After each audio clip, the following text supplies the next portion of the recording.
Welcome to This Explainer. Today, we are diving into something absolutely revolutionary in the world of systems architecture. We're looking at how Herschel Systems takes what's normally this chaotic, totally unpredictable danger zone of rogue automated systems and actually transforms it into a mathematically safe, deterministic volume of intent. It's called the Origin Zero Agrosphere. If you've ever found yourself worrying about machines just acting on their own without human oversight, you are going to find this incredibly fascinating. So I want you to really think about this for a second. How do we actually structurally prevent a system from going rogue? Imagine a catastrophic failure of automated power, right? A system that just decides to keep acting even when its human operators have completely lost control. How do we guarantee human accountability when things go completely off the rails? Well, the traditional answer usually relies on software rules or policies, but those can be bypassed. We need a geometric, structural way to ensure a system literally cannot act without a human taking responsibility. Let's contrast the old way with this new approach. The traditional danger zone is chaotic. It's full of autonomous systems that are highly prone to causing unintended casualties, basically stray bullets in a system failure. Herschel's approach completely flips this. The Origin Zero Agrosphere is a deterministic, radiative volume of intent and responsibility. It's not just a set of suggestions, it's physical geometry where every single action is mathematically bound to a specific origin point. There is zero ambiguity here. And that brings us to the absolute core mantra of this entire framework. Responsibility must structurally precede power. This is so crucial. Authority here is a conditional grant. It is never ever an emergent property of a machine's intelligence. A machine doesn't just mature into having the right to act. No way. It is purely a delegate of a specific, addressable human source. Okay, let's map this out. The architecture relies on 5 structural invariants that act as defensive layers. We're going to cover bounded action, signal-to-intent separation, inward routing dominance, halting on ambiguity, and finally, deterministic revocation. We'll kick things off with Layer 1, bounded action. At this outer perimeter, actions aren't just limited by lines of code. They're limited by explicit physical geometry, scope, distance, and time. You can think of scalar distance as the exact blast radius of a potential error. An action is only permitted if the system's calculated legitimacy state meets a completely non-negotiable threshold. If a potential target falls outside that authorized scope, the system doesn't just violate a policy, it is geometrically blocked and physically incapable of proceeding. Uninvolved victims are completely safe.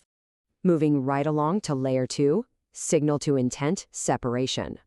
This is all about the authorization gates that prevent accidental or reflexive firing. You see, a system is prohibited from jumping straight from a decoded signal to an action. There's a mandatory pause built right into the structure. The authorization gate is closed by default. To open it, every single wingbeat of action requires a fresh, verified pulse of permission from a specific human keyholder. Without that live human pulse standing behind the consequence, the action is entirely frozen. Next up, Layer 3, inward routing dominance. What's really brilliant here is how the system uses topology to make sure oversight always outpaces execution. Execution paths coordinate laterally across the grid, which makes them longer and slower. But refusal paths, they route directly inward to the center origin. Because it's a sphere, that inward path is always physically shorter and faster. This creates the instant stop. A mandatory refusal signal will always propagate and halt a process before it could affect a stray target. Basically, oversight always wins the race. Which brings us to the ultimate emergency brake, Layer 4, halting on ambiguity. In this framework, mandatory refusal is not a bug or a system failure. It's actually considered the first ethical act. The system treats uncertainty as a definitive reason to pause, not a reason to push forward. It prioritizes stopping correctly over persisting incorrectly. If the threat rating is ambiguous, the system is structurally forbidden from inventing speculative authority. It just stops.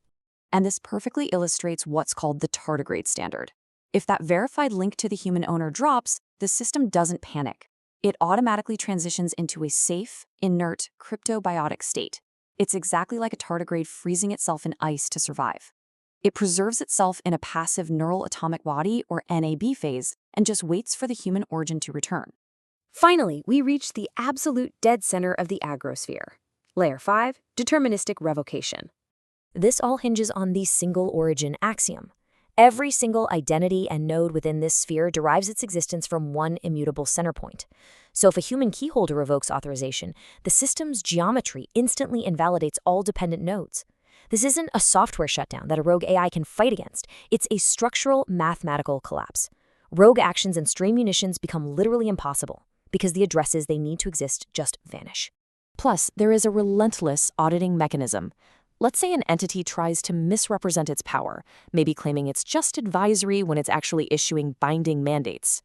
A ground zero audit forces it into a highly visible sovereign fog phase known as the GSRB phase. This forced rebadging completely strips away deniability. It guarantees that affected parties can always locate and confront the specific human responsible. Power can never outpace addressable accountability.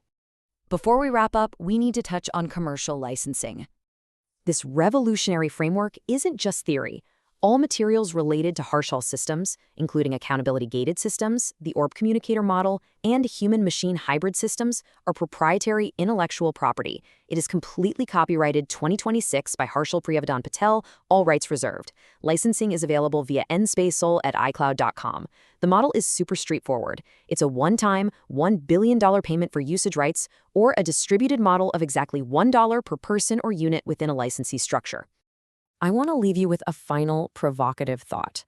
In a world that is so incredibly driven by automated intelligence, if a system cannot trace its power back to a single addressable, accountable human, should it have the power to act at all?